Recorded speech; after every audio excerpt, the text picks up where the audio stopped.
I've known Charlie Prickett for close to 60 years. I first met Charlie when he was a pharmacist at Gibbs Pharmacy in Homewood.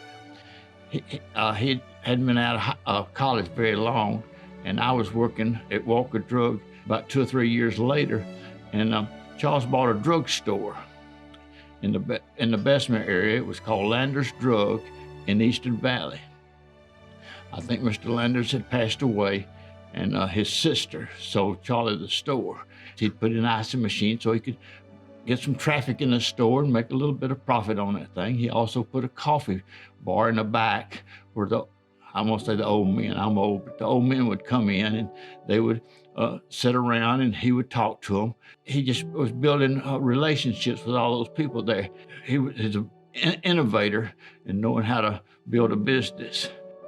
Once I had my daughter, I needed some medical and mothering advice sometimes, and I would go to Eastern Valley Pharmacy to pick up a prescription, and while I was there, I'd say, I also need you to help me pick out over the counter some things I need for, whatever, for the baby. And he would come from behind the counter and he would pick out the things and explain. He was always calm, just a calm man, and assured me the medication was gonna help. And Mrs. Prickett would come over there and she'd say, honey, let me give you some more things to know about for the baby. In the 1970s and along that time, almost all independent pharmacies bought direct from pharmaceutical manufacturers, the likes of Squibb, Lilly, and Upjohn, and those folks. And anyone in either stores that had strong front ends bought from Procter & Gamble and Lever Brothers. Then Charles and I began to notice that these same manufacturers were leaving us one by one. And it meant that we independents were going to have to buy all from our wholesaler and run our cost up. We would not be as competitive price-wise as we could have been and should have been. Later on, when it came time for the pharmacists in Alabama to join together to get a buying group, Mr. W.W. Walker called Charles in. Mr. Walker suggested to us that because of the times that we should either join or form a buying group. Now, Charles and I knew that this was great advice, but we were surprised to hear it from a wholesaler because this would have a great negative impact on his business.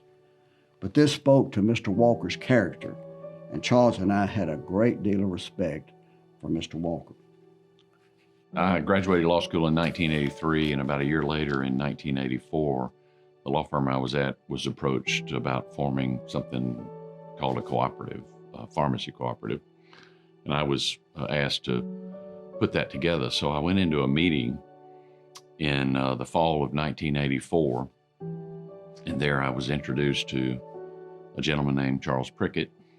I'm pretty sure that I thought it was going to be a small business and would have a small impact. I'm equally sure that Charles Prickett knew he was launching a rocket ship. As a result of his extraordinary leadership, what became known then as Alabama Pharmacy Cooperative, Inc., or APCI as I knew it, would later become known as American Pharmacy Cooperative, Inc.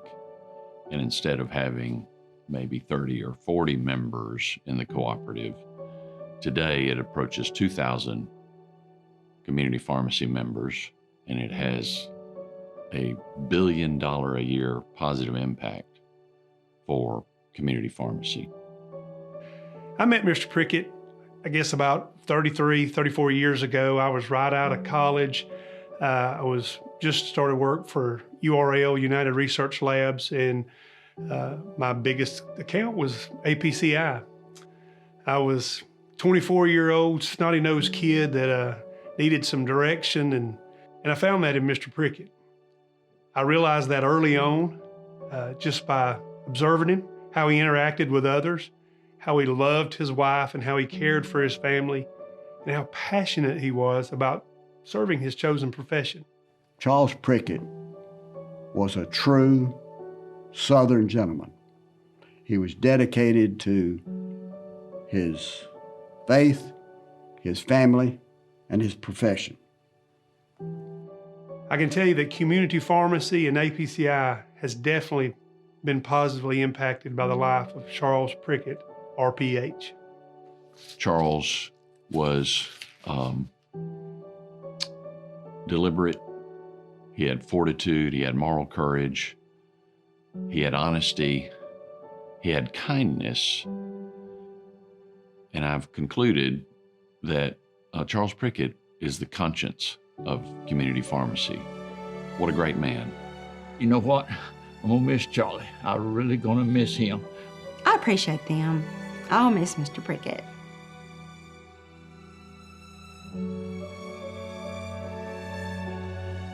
I am truly blessed to have worked beside Mr. Prickett's side and under his tutelage, under his leadership for so many years.